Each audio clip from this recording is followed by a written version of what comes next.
Meus senhores e minhas senhoras, Shalom de Deus, a paz do Senhor Jesus a todos.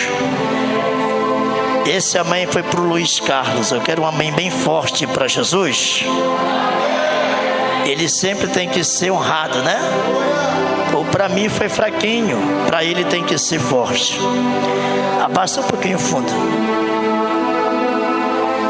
Isso.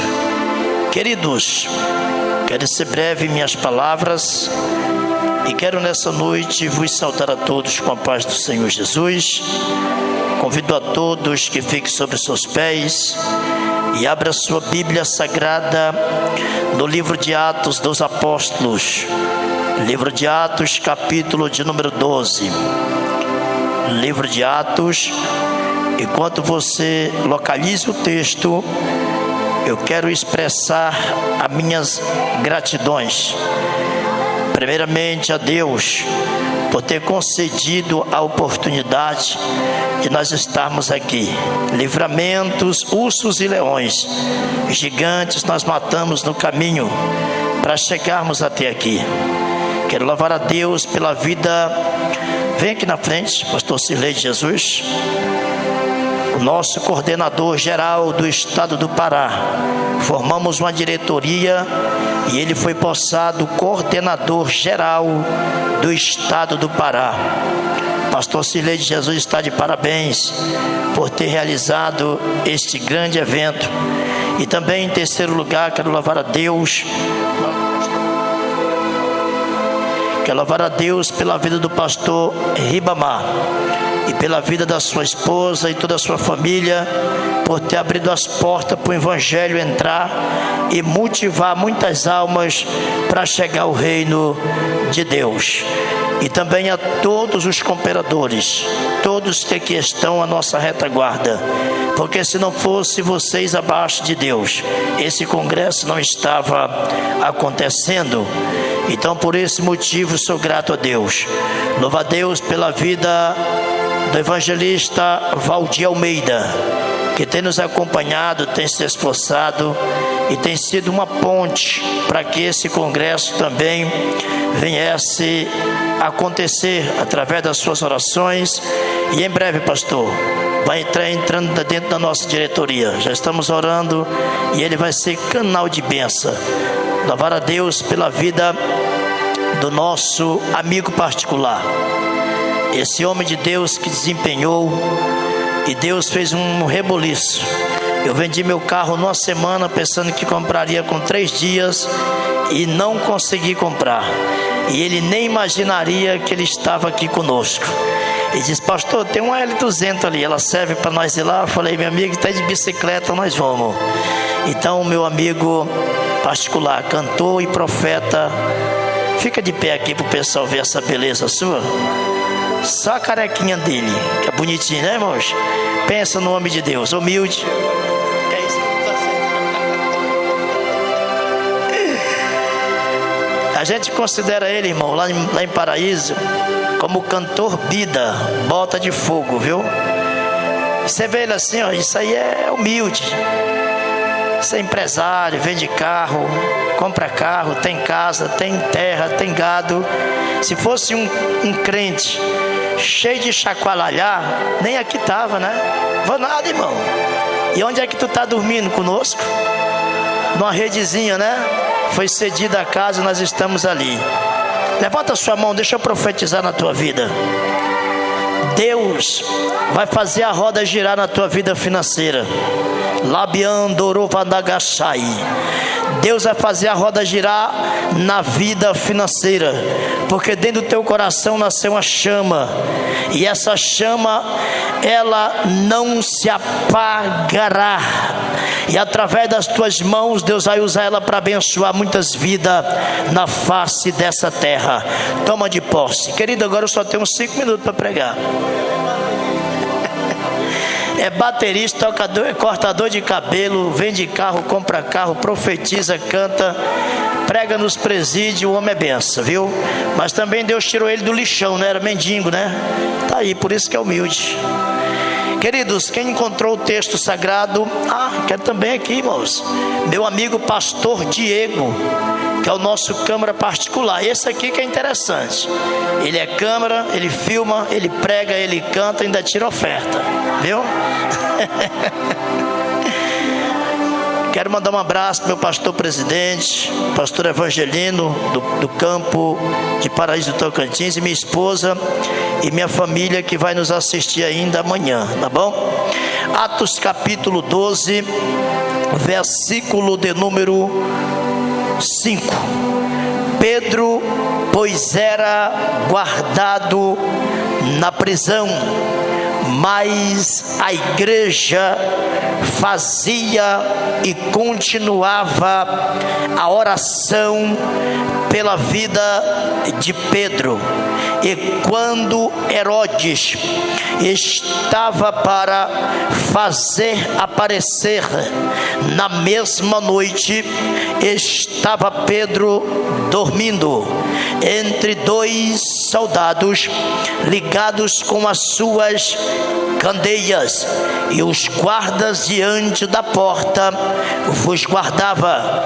E eis que sobreveio o anjo do Senhor com resplandecor de luz, e na prisão, então tocando a Pedro na iarga, e despertou-lhe dizendo: levanta-te depressa, calça. E caíram as candeias no chão, e disse-lhe o anjo: põe-te a tua sandália. E assim lhe fez, e disse mais: lança também nas tuas costas a tua capa, e também sobre si o cinto. Toma seu assento, glorificando e bendizendo o nome do Deus Todo-Poderoso. Queridos, quando iniciou o Evangelho de Jesus Cristo, no Novo Testamento, Jesus já havia subido para o trono da glória. Jesus, ele já havia se ausentado à direita de Deus. Só que Jesus deixou os discípulos com uma missão a cumprir na face da terra. Missão essa que Jesus, quando volta para ter o segundo encontro com os discípulos, em Marcos capítulo de número 16, versículo de número 15, ele disse bem claramente, com muita profundidade, unção, despertando o discípulo, disse o mesmo: ide por todo o mundo e pregai o evangelho a toda a criatura. Aquele que crer e for batizado, ora, os mesmos serão salvos, mas os que não crerem serão condenados. Quando olhamos para a Bíblia, ainda vemos discípulos nessa missão, a missão de povoar o céu, a missão de pregar o evangelho. E quando Jesus disse para os discípulos, para que eles se organizassem a uma equipe de obreiro, para que eles pudessem ir de dois em dois, ora, bem sabia Pedro que seu parceiro na obra missionária seria o apóstolo João, mas como o apóstolo João já tinha sido morto, agora Pedro seleciona Tiago para fazer a obra do Senhor. E agora eles dois pregavam numa província por nome de Cesareia. Província essa que era uma que ainda não havia se ouvido falar da ressurreição de Jesus Cristo. Província essa que ainda não ouvia falar dos milagres reais de Jesus. E quando Filipe começou a pregar dentro de uma carroça, o mesmo carroceiro que foi salvo através da mensagem de Filipe foi o mesmo que povoou a terra, povoou a cidade e falou de Filipe dentro da Judeia. E quando Herodes descobriu que o povo já não ia mais congregar na sinagoga, que o povo já não estava indo mais para os ensinos que o rei vos ensinava, isso trouxe uma reação de ira dentro do coração de Herodes, fez com que Herodes preparasse alguns soldados romanos, e o decreto era matar Tiago, o decreto era parar com o ministério, ou seja, Filipe, era destruir o ministério de Filipe. Então pega Herodes, vence na morte de Filipe, matou o moço, mas não calou o evangelho, porque Pedro ainda continuava pregando, Pedro ainda continuava ensinando. Agora o que me chama a atenção, pastor Cirlei de Jesus, é que a Bíblia diz que quando Pedro, naquele mesmo tempo, quando Herodes, ele soube que todo mundo publicou a morte de Filipe, quando toda Jerusalém aplaudiu a morte de Filipe, então ele se engrandeceu, vendo ele que já tinha muita gente que já estavam a agradar do que ele havia feito. Então mandou agora pegar Pedro, que era o presidente da igreja primitiva, e disse: calando a boca de Pedro, o evangelho não será mais pregado. Prendendo o apóstolo Pedro, ninguém vai mais ser curado através de sombra, não.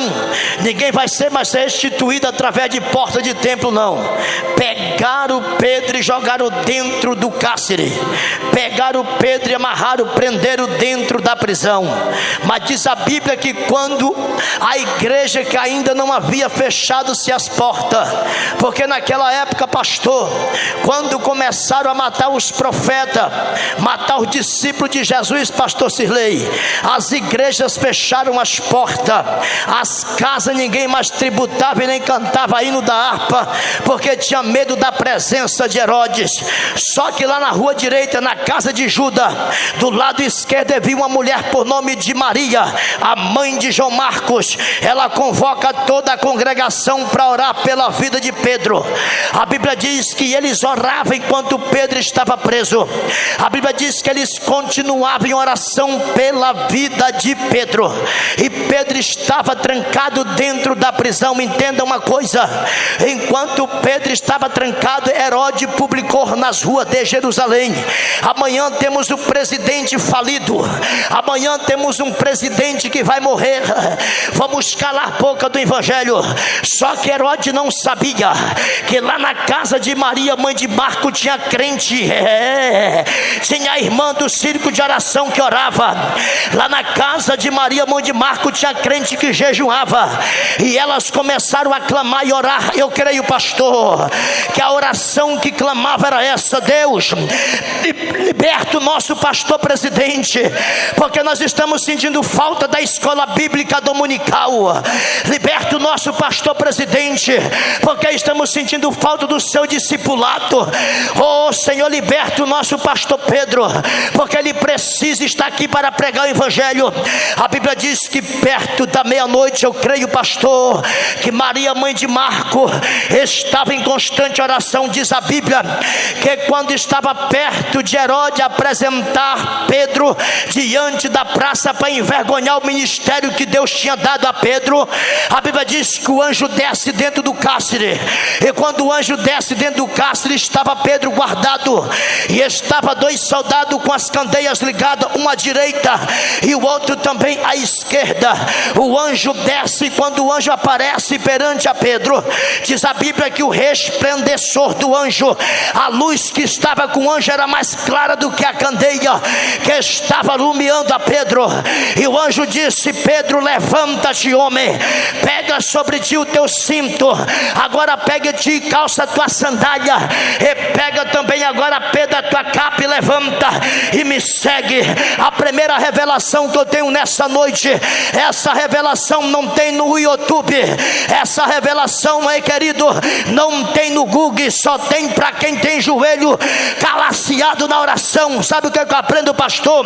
Que quem tirou Pedro da prisão foi o anjo do Senhor, mas quem trouxe o anjo do céu foi a oração da igreja. Deixa eu perguntar nessa noite: só quem é crente de oração se prepara, porque o anjo vai descer, vai libertar o cativo, vai sarar os enfermos, vai libertar o oprimido, porque onde tem a oração, Deus Deus se manifesta com uma glória poderosa. Levanta a mão para adorar. Só quem acredita que a presença dele já está nessa casa.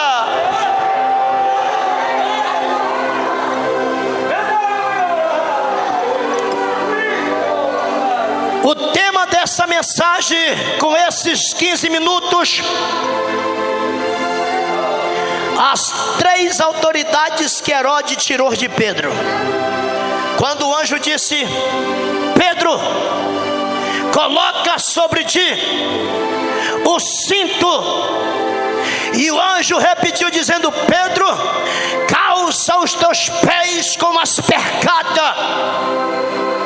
O anjo disse: Pedro, coloca sobre ti a tua capa. Eu entrei para o conhecimento teológico e fui pesquisar o que representava o cinto. E o cinto representa a verdade. Herodes queria tirar a verdade que estava na boca de Pedro. Vai ter muitos Herodes que vai querer calar Pedro, porque prega a verdade, porque fala a verdade, porque não prega aprovando adultério, mas prega contra o adultério. Levanta a tua mão para cima e diga assim nessa noite: Satanás e os seus demônios não vão calar a minha boca, eu vou falar a verdade.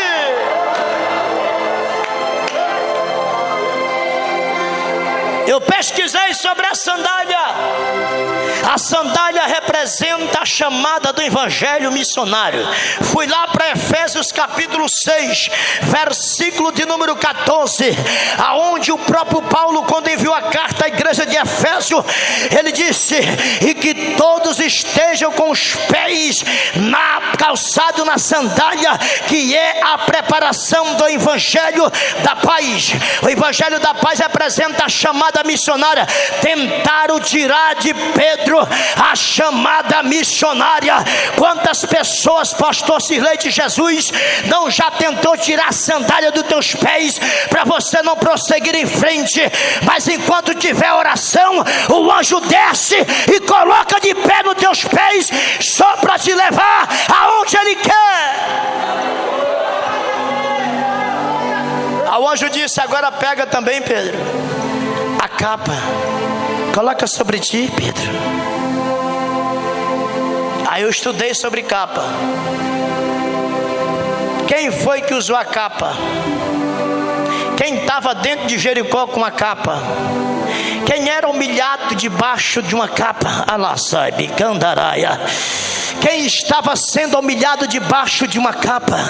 Quando Jesus ouviu o clamor do cego Bartimeu, ele disse para alguém que estava no meio da multidão, e disse: manda chamar ele. Quando veio, ele disse: homem, seja curado, vai, porque tua fé te salvou. Mas tu não vai sair daqui com essa capa. Tira a capa sobre si. Olha para seu irmão, diga assim para ele nessa noite: a capa do sofrimento, a capa da acusação, a capa da opressão vai ter que ser tirada, porque hoje Deus te dá a liberdade para voltar a ser Pedro. Deixa eu perguntar nessa noite: só quem recebe hoje a liberdade para voltar a ser cantor, para voltar a ser pregador, para voltar a ser profeta? Porque profeta, meu filho, não morre encarcerado, não morre na prisão, porque tem igreja que ainda ora por ele.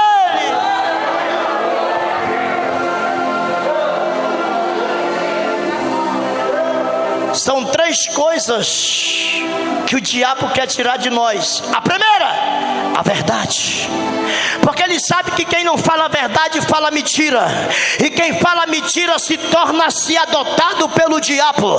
Porque o próprio Pedro disse na primeira epístola, no capítulo 1, verso 8, ele disse: aquele que pratica o pecado é do diabo, porque o diabo vive mentindo, e desde o princípio ele nunca parou de mentir. Mas veio o Filho de Deus para desfazer as obras do diabo. Olha para seu irmão, diga assim: quem anda na verdade não é envergonhado. Quem anda na verdade não é envergonhado. E quem está calçado, meu filho, os pés, na sandália, que representa a preparação do evangelho, ele vai em lugar longe, porque ninguém consegue ir longe descalço. Ninguém consegue ir longe descalço, porque quem vai longe descalço, meu querido, quem vai longe descalço, ele desiste no meio da caminhada porque dói os seus pés. Mas quem está calçado, com os pés na preparação do evangelho, ele pisa até na cabeça do diabo. Romanos capítulo 16 versículo 22, disse Paulo: e eis que em breve o Deus de paz esmagará Satanás debaixo dos nossos pés. Mas só esmaga Satanás quem está com os pés calçados na sandália do evangelho da paz. Levanta a mão para cima, porque pastor Cirlei, Deus não conta com crente que anda descalço, porque quem anda descalço anda murmurando, quem anda descalço anda pensando em parar, mas quem anda calçado na preparação do evangelho da paz, ele vai para o estado do Pará, ele vai para o Maranhão, ele vai para Suriname, ele vai para o São Paulo, ele vai, sabe por quê? Porque a minha Bíblia diz em Provérbios 20 versículo 24, que os passos do homem bom é direcionado por ele, pois como poderá o homem entender seu próprio caminho?